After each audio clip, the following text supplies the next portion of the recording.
The crystal goblet shattered against the stone hearth, scattering dark wine like blood across the cold flagstones. But Leonora Fenwick did not flinch. She did not cry out, nor did she step back from the hearth, where the remnants of her careful evening's work now lay in ruins. She had learned long ago, in the shadowed, echoing halls of Bramblehurst Park, that tears changed nothing. A sudden movement or a gasp would only invite further cruelty, and Leonora was not in the business of offering her step-aunt, Theodosia Fenwick, any more power than the woman already possessed.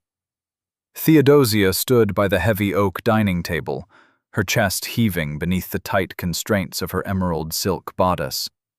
Her hand, still raised from the act of throwing the glass, trembled with a rage that was entirely manufactured for effect.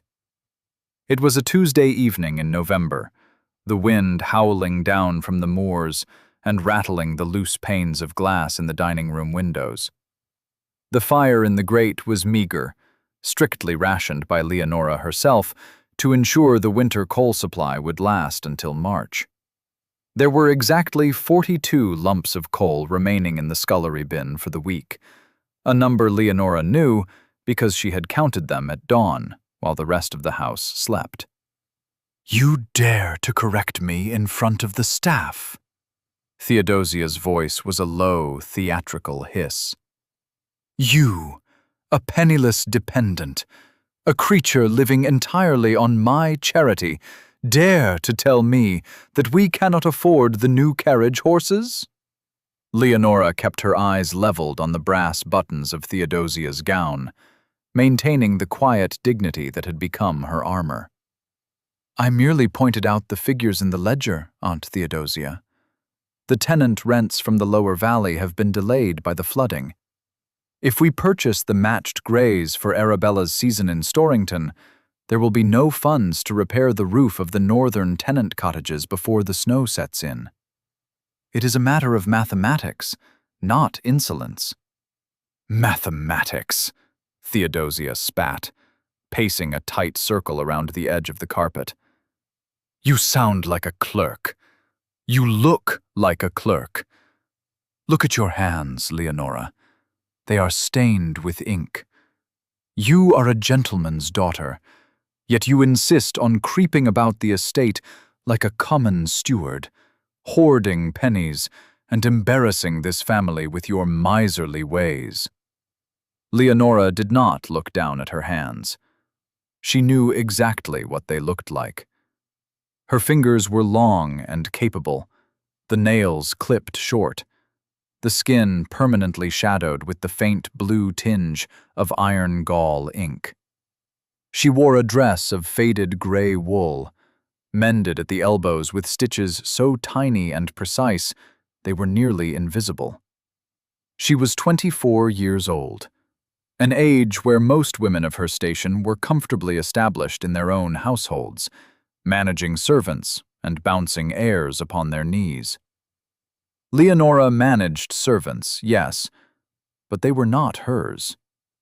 She managed an estate, but she would never inherit it. She was the invisible machinery that kept Bramblehurst Park from collapsing into total ruin, a fact that Theodosia fiercely resented and entirely relied upon. "The horses will be purchased," Theodosia declared, her voice ringing off the high, plastered ceiling. "Arabella must make an entrance in Storrington. The Duke of Rothwell has returned to Withercombe, and he is seeking a bride. My daughter will not arrive at the assembly looking like a country pauper simply because you have an unnatural obsession with the roof of a pig farmer's cottage." At the mention of her own name, Arabella entered the dining room, trailing the scent of heavy rosewater and an air of practiced boredom. Arabella was undeniably beautiful, with spun gold hair and eyes the color of summer skies. But there was a sharp, calculating coldness in her gaze that mirrored her mother's. She stepped delicately around the spilled wine, holding up the hem of her pristine muslin gown. "Is Leonora being difficult again, Mama?" Arabella asked, sighing as she inspected her reflection in the dark, uncurtained window pane. "Really, Leonora, you make the house so dreary with your constant talk of ledgers and rents. It gives me a headache." "I will instruct Ned to clean the glass," Leonora said quietly, her voice entirely devoid of sarcasm or heat. She turned toward the door, her movements economical and precise. She did not wait for permission to leave. Permission was a courtesy reserved for people who were seen as human beings, rather than useful pieces of furniture. As she walked down the long, drafty corridor toward the kitchens, the chill of the house seeped through the thin soles of her slippers. Bramblehurst Park was a house dying a slow death. The wallpaper in the corridors was peeling in long, curling strips, revealing the damp plaster beneath. The carpets were threadbare, the silver tarnished, the grand portraits of Fenwick ancestors obscured by decades of dust. Leonora knew every crack in the floorboards, every draft in the window frames. She held the geography of the house in her mind like a map of a battlefield.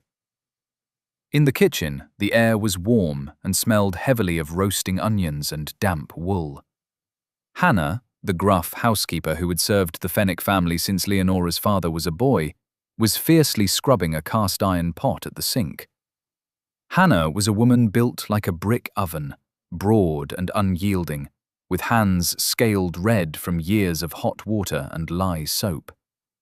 She looked up as Leonora entered, her sharp eyes immediately cataloguing the tight line of Leonora's jaw and the pale set of her cheeks. "She's throwing things again, is she?" Hannah asked, her voice a low rumble that did not carry beyond the heavy oak door. "A goblet," Leonora replied, moving to the massive wooden table in the center of the room. She picked up a basket of mending, her fingers automatically finding a torn linen napkin. "The crystal one from the Venetian set. There are only 4 left now." Hannah let out a harsh snort, slamming the pot onto the drying rack. "Let her break them all. Let her drink her wine from a tin cup like a soldier. The woman has no more sense than a frightened hen. Wants matched greys, I hear from the stable boy. Matched greys, when the West Wing is taking on water like a sinking ship." "She believes the Duke of Rothwell will be impressed by the carriage," Leonora said, threading a needle with a steady hand. She held the linen up to the lantern light, her eyes narrowing as she assessed the tear. "The Duke of Rothwell," Hannah muttered, wiping her hands on her coarse apron. "Gideon Rothwell cares for nothing but silence and ledgers. He's been out in the world, fighting in those foreign wars, watching men die. He came back with a heart made of flint and a face like a locked door. He's not going to look twice at a girl whose head is entirely filled with ribbons and lace." Leonora said nothing. She had never met Gideon Rothwell. The Duke had inherited Withycombe, the vast, sprawling estate that bordered Bramblehurst, only 6 months prior, after the sudden death of his father. Rumours in the village of Storrington painted him as a severe, unsmiling man, a veteran of the peninsula who had returned with a limp that he fiercely disguised and a temper that was cold rather than hot. He had dismissed half of his father's corrupt staff within a week of his arrival. He did not attend local dinners. He did not dance. He spent his days riding the boundaries of his lands, dressed as plainly as a tenant farmer, speaking only when absolutely necessary. "He will require a wife eventually," Leonora observed mildly, pulling the thread through the linen with a soft, rhythmic sound. "A duke always does. And Arabella is very beautiful." "Beauty doesn't fix a leaking roof, and it doesn't balance a ledger," Hannah grumbled, bringing a chipped mug of hot tea and setting it firmly near Leonora's elbow. It was a small act of rebellion, this offering of tea. Theodosia strictly forbade the servants from waiting on Leonora, declaring that she was perfectly capable of fetching for herself. Hannah ignored the rule with a stubborn, silent defiance that Leonora deeply cherished. "Thank you, Hannah," Leonora said, wrapping her cold fingers around the warm ceramic. The heat seeped into her skin, easing the ache in her joints. She took a slow sip, letting the bitter, strong brew ground her. "You work too hard for them, Miss Leonora," Hannah said softly, leaning against the edge of the table. "You do the work of 3 men, and they treat you like a stray dog they forgot to put out in the rain." "It is my home, Hannah," Leonora replied, her voice perfectly even. "If I do not do the work, the estate will fall, and if the estate falls, the tenants will starve. I do not do it for Aunt Theodosia. I do it for the land." It was the truth, unvarnished and absolute. Leonora possessed a profound, almost aching love for the soil of Bramblehurst. She loved the ancient oak trees that lined the drive, the rolling green hills that bled into the purple moors, the sharp, clean smell of the air after a summer storm.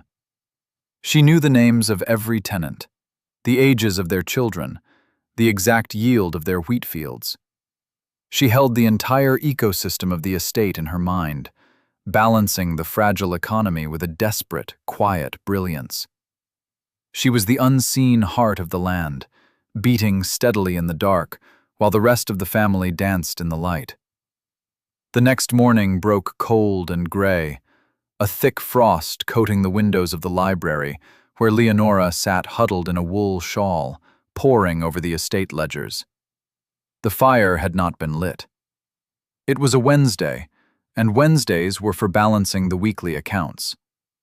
The numbers marched across the heavy parchment pages in neat, precise columns, written in Leonora's own elegant, unadorned hand. She was deep in a complex calculation regarding the grain yield when the heavy library door swung open without a knock. Leonora did not startle. She merely placed her pen down, carefully wiping the nib on a scrap of cloth, and looked up. A man stood in the doorway. He was tall, broad-shouldered, and dressed in a riding coat of dark, heavy wool that bore no unnecessary ornamentation. His boots were scuffed and spattered with fresh mud. His hair was dark, cut ruthlessly short, and his face was angular and deeply tanned, bearing the weathering of a man who had spent years under a harsh foreign sun. But it was his eyes that arrested her.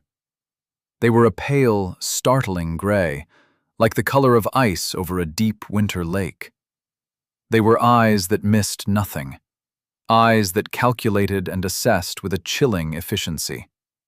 He stepped into the room, bringing the smell of leather, frost, and horses with him. He did not look around at the towering shelves of books or the peeling wallpaper. He looked directly at Leonora. "I was told I would find the estate manager here," the man said.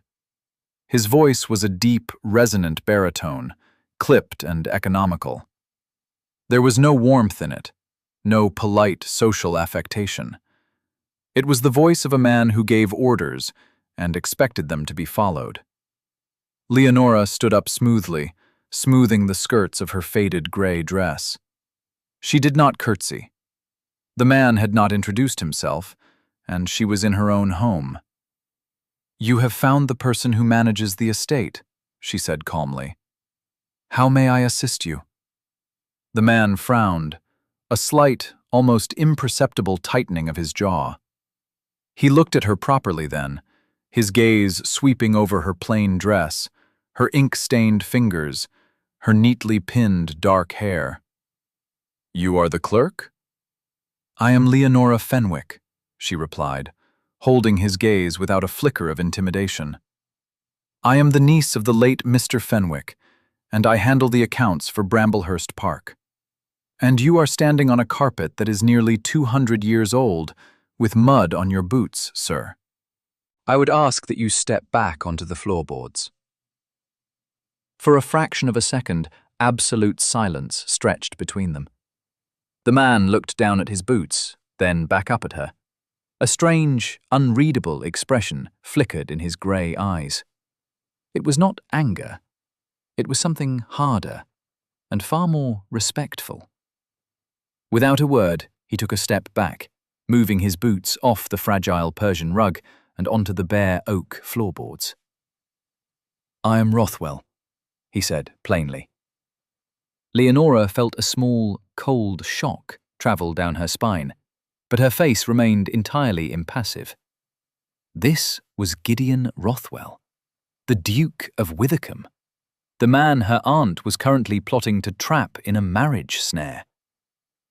"Your Grace," Leonora said, offering a small, precise nod of her head. She did not drop into a deep, sweeping curtsy. The floor was cold, and she had work to do. "To what do we owe the honour of this visit? My aunt and cousin are not yet awake. If you wish to leave a calling card, the butler can receive it." "I did not come to leave a calling card, Miss Fenwick," Gideon said, stepping closer to the massive mahogany desk. He looked down at the open ledgers, his eyes scanning the neat columns of numbers. "I came because the boundary fence between your lower valley and my eastern grazing lands has collapsed. My sheep are mixing with your tenants' cattle.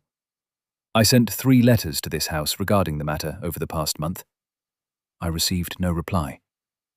I came to find out if the manager of this estate was dead, incompetent, or merely illiterate." Leonora felt a flare of genuine anger, hot and bright in her chest, but she ruthlessly suppressed it. She reached out, her steady hands turning the pages of the ledger, back 3 leaves. She tapped a specific line with her ink-stained index finger. "The letters were received, Your Grace," she said, her tone matching his for icy precision. "I read them myself. However, if you consult the original land grant of 1742, a copy of which is held in the Storrington Parish records, you will find that the boundary fence in question is entirely on Withycombe land. The responsibility for its maintenance falls to your estate, not ours. I did not reply to your letters because I assumed a man of your supposed efficiency would have consulted his own maps before making demands of his neighbours." Gideon stared at her. He stared at her for a long, heavy moment, the silence in the library growing thick and electric. He looked at the ledger, then at her finger, then up to her face. He did not blink. "You read the 1742 land grant," he stated. It was not a question. "I memorized it," Leonora corrected quietly. "When the dispute first arose 5 years ago, under your father's tenure, your father chose to ignore the boundary lines. I see the habit is hereditary." It was a dangerous thing to say to a duke. It was an incredibly dangerous thing to say to this specific duke, a man known for his ruthless temper. But Leonora did not care. She was tired, she was cold, and she was fiercely protective of her limited resources. Gideon did not explode. He did not shout. Instead, he leaned forward slightly, resting his large, gloved hands on the edge of her desk. He leaned in close enough that she could see the faint, white scar that cut through his left eyebrow. "My father," Gideon said softly, his voice dropping to a low, dangerous register, "was a fool who let his estate rot while he drank himself to death in London. I am not my father, Miss Fenwick." "Then fix your fence, Your Grace," Leonora replied, not retreating an inch.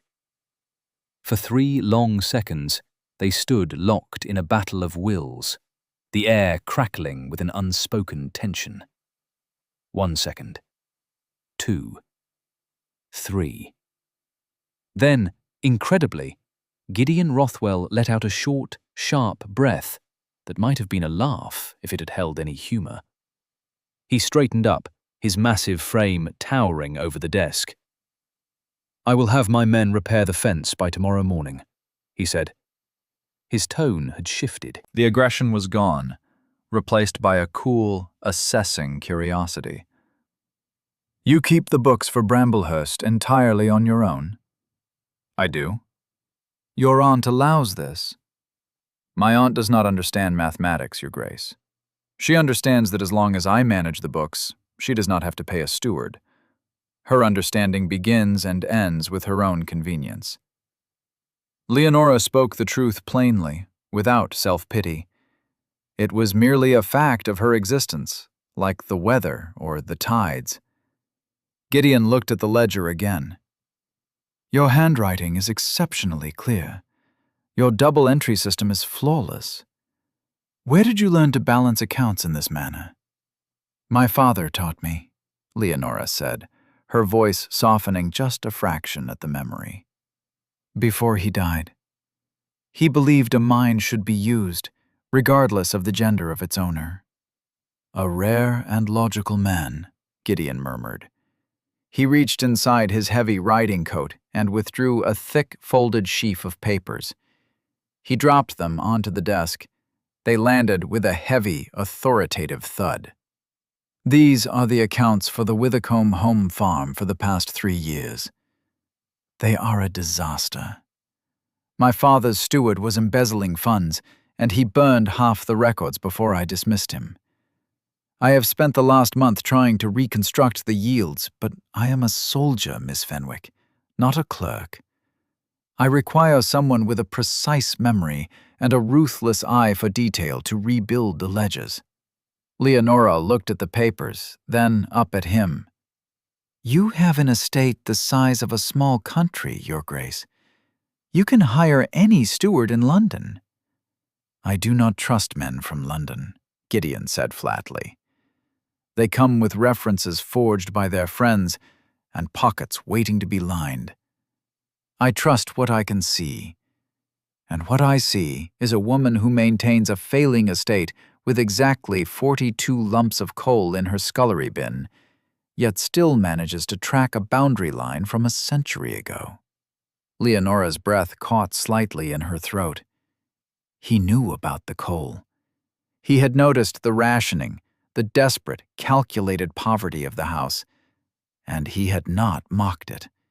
He had seen it as a mark of competence. I am asking you to audit my accounts, Gideon continued, his voice dropping into that low, contractual tone. I will pay you £50 for the work. You will conduct the work at Withercombe, in my library, where you will have access to the remaining archives. You may come on Tuesdays and Thursdays during the daylight hours. £50. It was a staggering sum. It was enough to fix the roof on the northern cottages. It was enough to buy winter blankets for the entire lower valley. My aunt will never permit me to go to Withercombe unchaperoned, Leonora said carefully, her mind racing. And she will certainly never permit me to work for wages. She would consider it a fatal blow to the family's social standing. Your aunt is currently attempting to secure an invitation to my winter ball for your cousin, Gideon said, his eyes narrowing slightly. I will make it a condition of my hospitality. She will allow you to come, and she will say nothing of the wages, because if she objects, the doors of Withercombe will be permanently closed to Miss Arabella. It was blackmail. Cold, calculated, and brilliantly effective. Leonora looked at the Duke, seeing the ruthless tactical mind of the soldier beneath the aristocratic title. He did not care about social niceties. He cared about results. I will require a dedicated desk, Leonora said, her voice steady. And I will not be disturbed while I am working. I do not take tea, and I do not make small talk. Agreed, Gideon said immediately. Then we have an arrangement, Your Grace. We do, Miss Fenwick. He looked at her for a moment longer, his gray eyes lingering on her face, before he turned and strode out of the library. He did not say goodbye. He simply vanished, leaving the heavy oak door open and the scent of frost and leather lingering in the cold air. The following Tuesday, Leonora arrived at Withercombe. If Bramblehurst was a house dying of neglect, Withercombe was a house sleeping under a heavy curse. The massive stone structure sat atop a rise overlooking the valley, a fortress of grey stone and dark, mullioned windows. Inside, it was vast, echoing, and entirely devoid of life. The furniture was heavy and dark, the carpets thick and completely silent. There were no flowers, no fires in the secondary sitting rooms, no signs that anyone actually lived there. Leonora was met at the door by an elderly butler named Mr. Trent, who led her in absolute silence to the grand library. The Withercombe Library was magnificent. 2 stories of books lined the walls, accessible by a wrought iron spiral staircase. A massive mahogany desk sat in the center of the room, positioned perfectly to catch the morning light from the towering windows. On the desk, arranged with military precision, were stacks of ledgers, a fresh bottle of ink, a row of sharpened quills, and a pristine blotting pad. Gideon was standing by the window, looking out over the frost-covered lawns. He did not turn when she entered. "The records from 1812 to 1814 are on the left," he said, his voice echoing slightly in the cavernous room. "The remaining receipts are in the box on the right. If you need anything, pull the bell cord." "Thank you, Your Grace," Leonora said. She walked to the desk, removed her wool cloak, and sat down. She did not look at him again. She opened the first ledger, picked up a quill, and went to work. And so began a strange, silent routine. Every Tuesday and Thursday, Leonora would walk the 2 miles across the fields to Withercombe. She would enter the library, sit at the desk, and plunge into the chaotic mathematics of the Duke's estate. Gideon was often in the room with her, sitting in a leather wing-back chair by the fire, reading correspondence or reviewing maps. They rarely spoke. When they did, it was entirely regarding the work. "The yield from the eastern barley fields is mathematically impossible," Leonora would say, her eyes fixed on the page. "Your steward was claiming a harvest of 400 bushels, but the cartage receipts only show transport for 200. He sold the rest privately and pocketed the coin."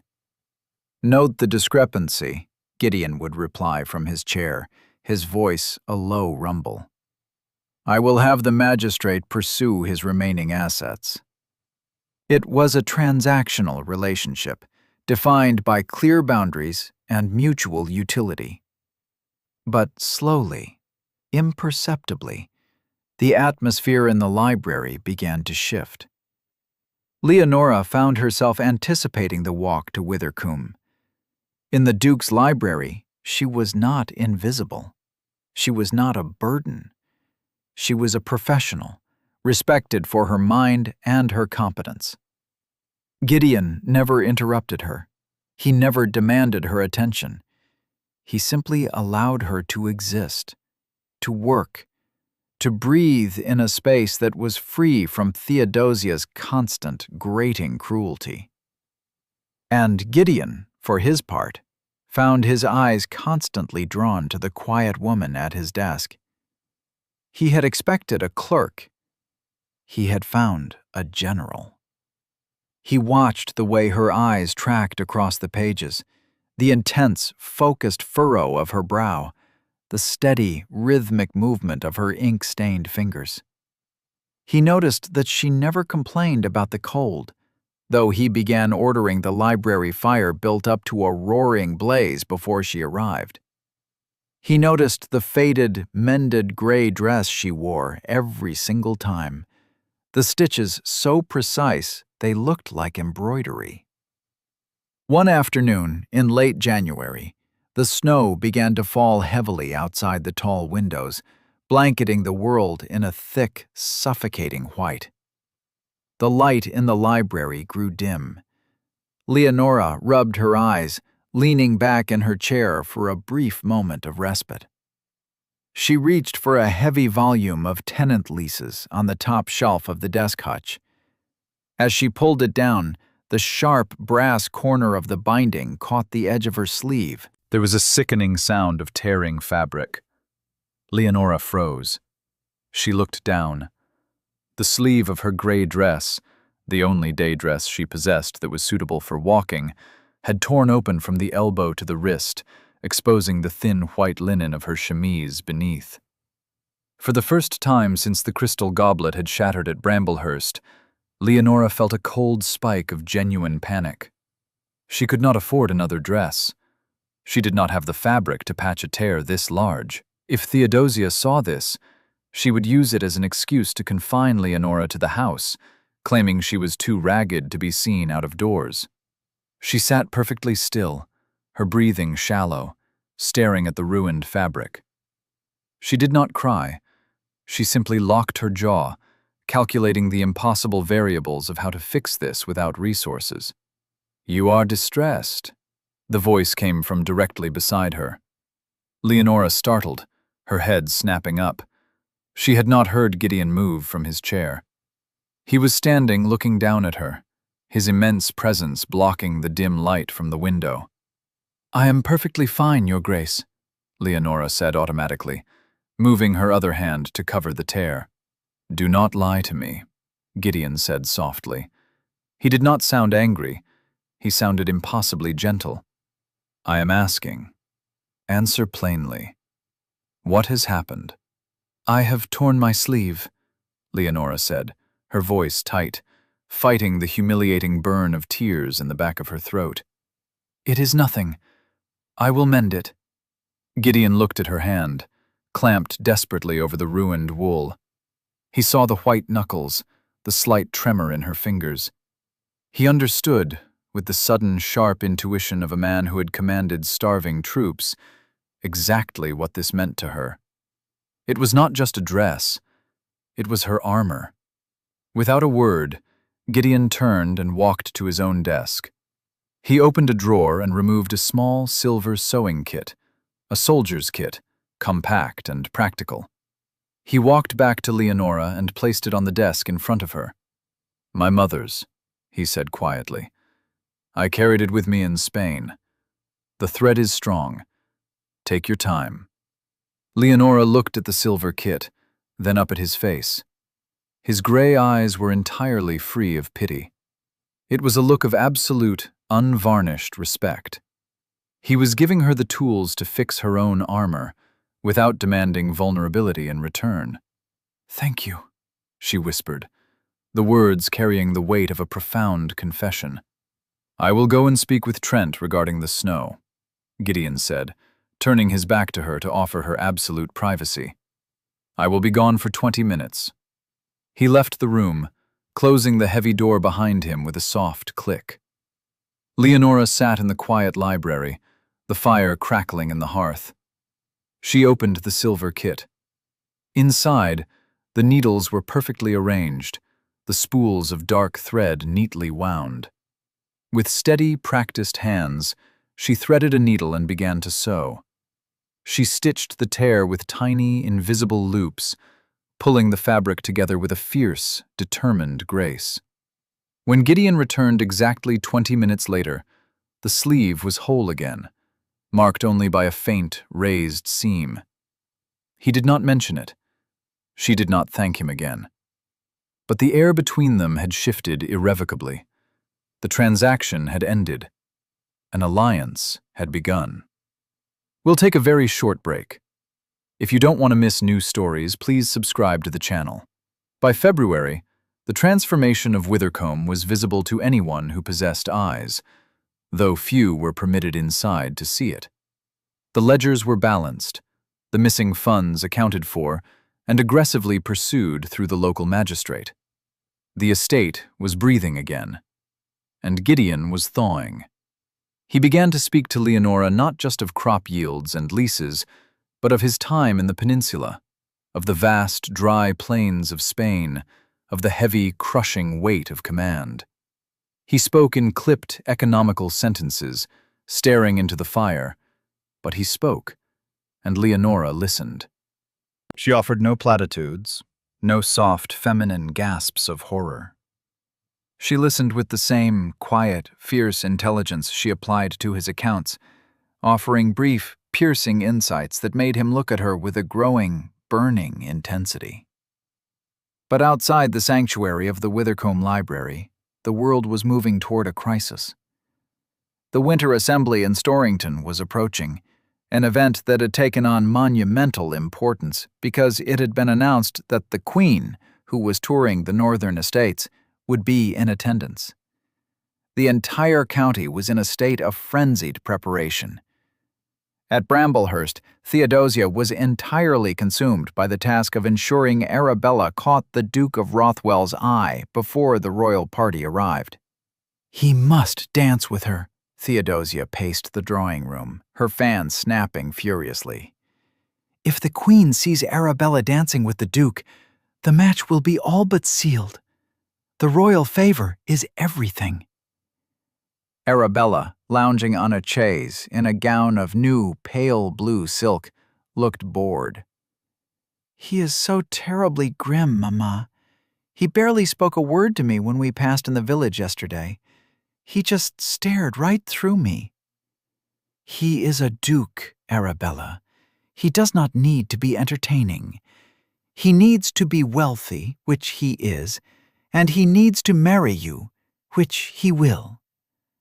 Theodosia turned her sharp gaze on Leonora, who was sitting in the corner, quietly turning the collar of one of her uncle's old shirts. You go to that mausoleum twice a week, Leonora. What does he speak of? Has he mentioned the assembly? His Grace and I speak only of the estate accounts, Aunt Theodosia, Leonora said evenly. He does not share his social calendar with his clerk. Arabella let out a cruel, tinkling laugh. His clerk! How perfectly pathetic! Do you sit there in your dreadful gray rag while he ignores you? I suppose it is good practice for being a spinster, Leonora.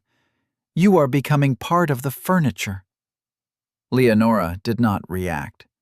She pushed the needle through the linen, her face a mask of calm. But Arabella's malice was not satisfied. A few days later, while Leonora was in the kitchens checking the inventory of root vegetables, Arabella slipped into the library at Bramblehurst. She was looking for writing paper, but her eyes fell upon a heavy, leather-bound folder sitting on Leonora's desk.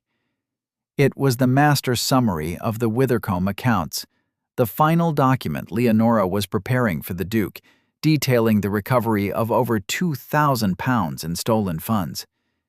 It was a masterpiece of forensic accounting, the culmination of months of grueling, meticulous labor. Arabella did not understand the numbers, but she understood the signature at the bottom of the introductory letter. Leonora Fenwick. A sudden, spiteful idea formed in Arabella's mind. She knew the Duke valued this work. She knew Leonora had spent hours locked away at Withercombe, gaining a proximity to the Duke that Arabella herself had been denied. With a quick, guilty glance over her shoulder, Arabella took the folder. She carried it to her bedchamber and hid it beneath her mattress. She would present it to the Duke herself at the assembly, claiming she had compiled it, that she had a secret head for figures, that she was more than just a pretty face. It was a foolish, reckless plan, born of vanity and a complete lack of understanding of how ledgers actually worked. But Arabella was not a creature of logic. When Leonora discovered the folder missing the next morning, a cold terror seized her. She searched the library, tearing through the shelves, her heart hammering against her ribs. The summary was not just a document. It was the proof of the Duke's financial recovery. It was the evidence needed by the magistrate to finalize the arrest of the corrupt steward. Without it, the entire legal case would collapse. She knew instantly who had taken it. She marched up the stairs and threw open the door to Arabella's bedchamber. Arabella was sitting at her vanity, brushing her golden hair. "Where is the Withycombe summary?"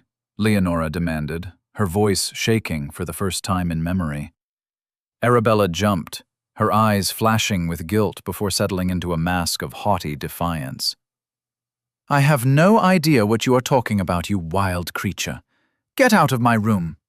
"You took the leather folder from my desk." Leonora stepped closer, her fists clenched at her sides. "Arabella, you do not understand what you have done. That document is required by the magistrate. It is legal evidence. Give it back to me immediately." "I took nothing!" Arabella shrieked, standing up. "Mama! Mama! Leonora is attacking me!" Theodosia swept into the room a moment later, her face dark with fury. "What is the meaning of this outrage in my daughter's bedchamber?" "She has stolen a document belonging to the Duke of Rothwell," Leonora said, pointing a steady finger at Arabella. "A document I must deliver to him today." "A document you compiled?" Theodosia sneered, stepping between Leonora and her daughter. "A document proving how you crawl about his estate like a servant. If Arabella took it, and I am not saying she did you a favor. You are an embarrassment to this family, Leonora. You will not go to Withycombe today. You will remain in your room until you learn to speak to your betters with respect." "Aunt Theodosia, you cannot do this," Leonora said, her voice dropping to a desperate whisper. "The Duke requires those figures. The magistrate—" "The Duke will survive without the scribblings of a spinster," Theodosia snapped. "Now go to your room.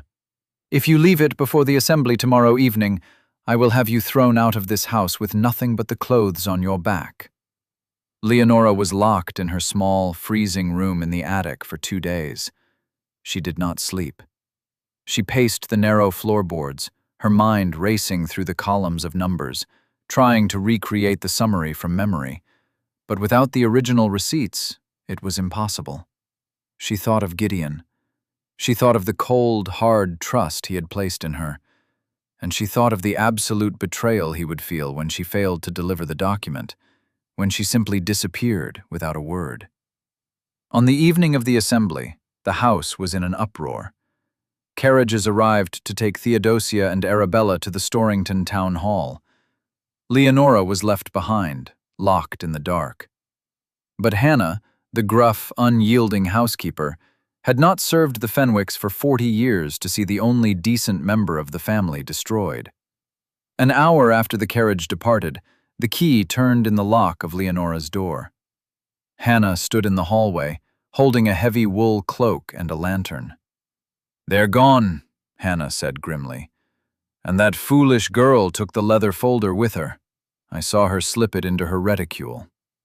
Leonora felt a surge of adrenaline, cold and sharp. She is going to give it to him. She is going to claim it as her own. "Then you had better go and stop her," Hannah said, throwing the cloak over Leonora's shoulders. "The Duke is a hard man, but he is not a stupid one. Go, Miss Leonora. Show them who you are." Leonora ran. She ran the 2 miles to Storrington in the dark, her thin slippers breaking through the icy crust of the snow, the freezing wind tearing at her hair. She did not feel the cold. She felt only a burning, singular purpose.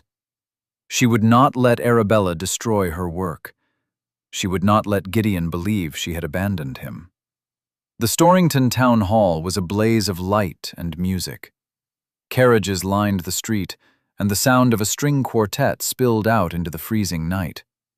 Leonora slipped through the servants' entrance at the back, moving like a ghost through the kitchens and the narrow corridors until she reached the edge of the grand ballroom. She stood in the shadows behind a massive pillar, her breath coming in ragged gasps, her gray dress damp at the hem, her hair wild and escaping its pins. The room was packed with the elite of the county, dressed in their finest silks and jewels. At the far end of the room, seated on a raised dais, was the Queen, a small, imposing woman surrounded by courtiers.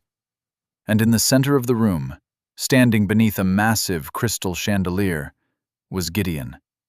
He was dressed in stark, formal black, looking massive and entirely out of place among the brightly colored peacocks of the local gentry. His face was a mask of cold, polite endurance. Arabella was standing directly in front of him, wearing her new blue silk, smiling a brilliant, entirely false smile. She was holding the leather folder. Leonora stepped out from behind the pillar. She did not care about the hundreds of eyes in the room. She did not care about the queen on the dais.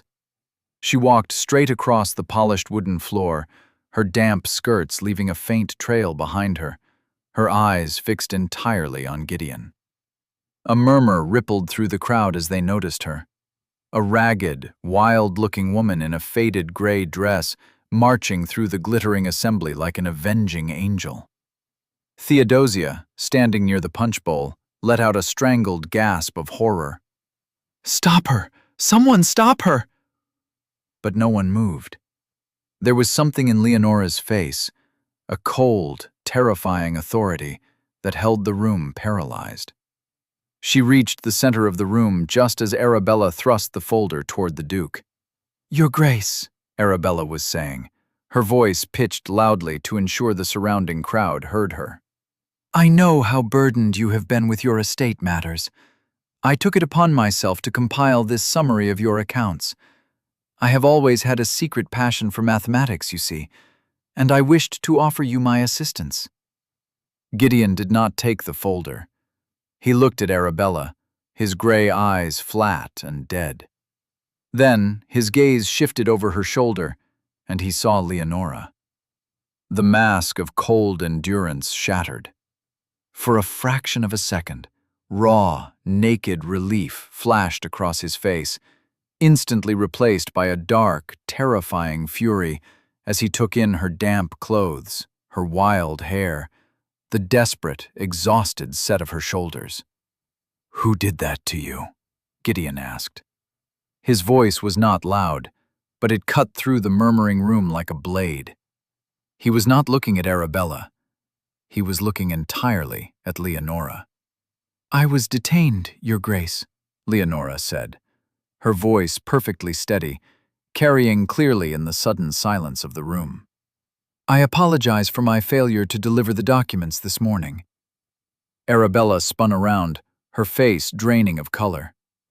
"Leonora! How dare you show your face here in those rags?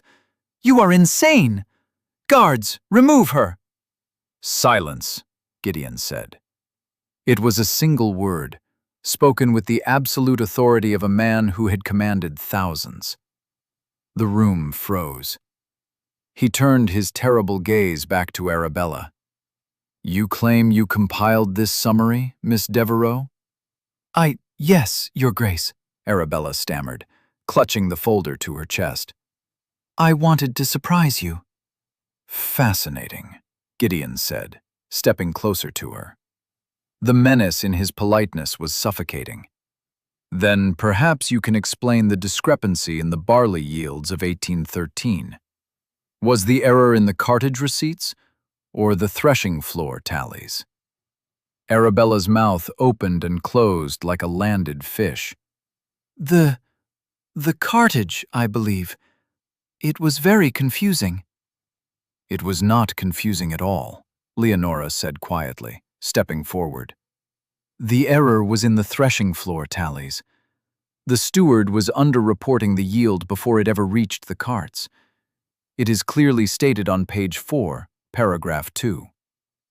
Gideon held out his hand to Arabella. "Give me the folder." Trembling, Arabella handed it over. Gideon opened it, his eyes scanning the first page. He looked up, his gaze sweeping the room, coming to rest on Theodosia, who was shrinking back against the wall. "This document," Gideon said, his voice ringing out so every person in the hall could hear, "is the work of a brilliant, meticulous mind. It is the work of a person who has spent the last 3 months saving my estate from ruin. It is written in a hand I have watched work for countless hours in my own library." He looked down at Arabella, his expression turning to pure ice.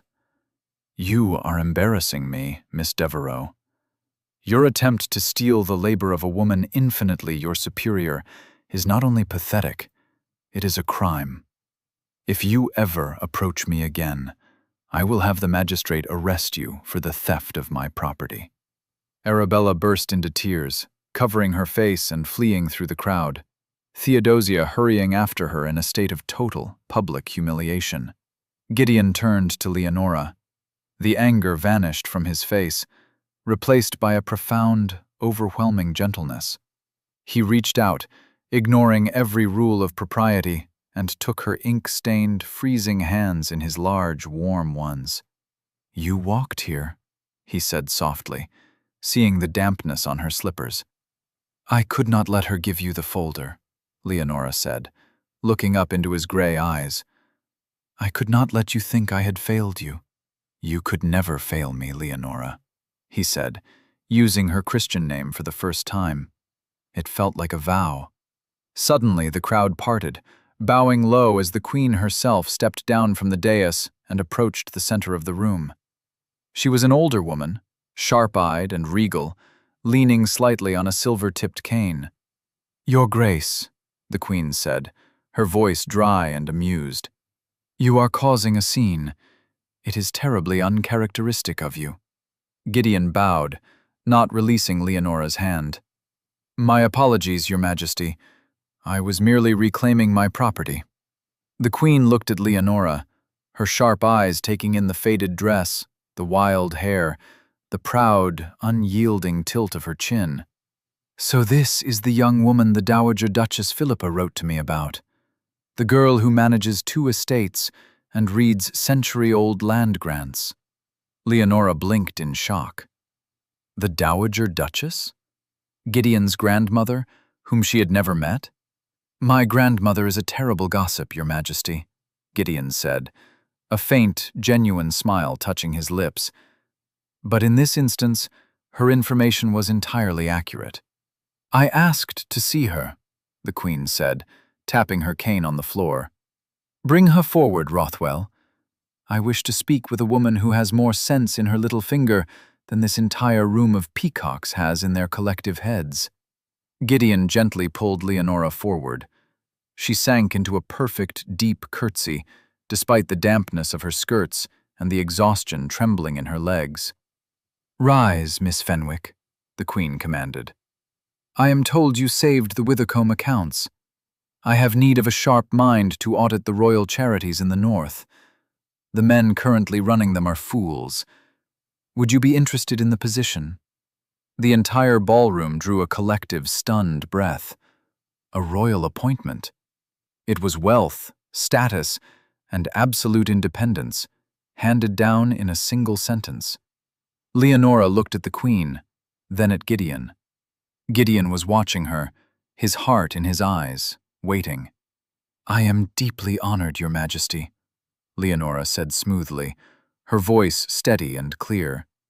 "But I fear I must decline. I am already employed." The Queen raised an eyebrow. "Oh, by whom?" Leonora looked directly at Gideon.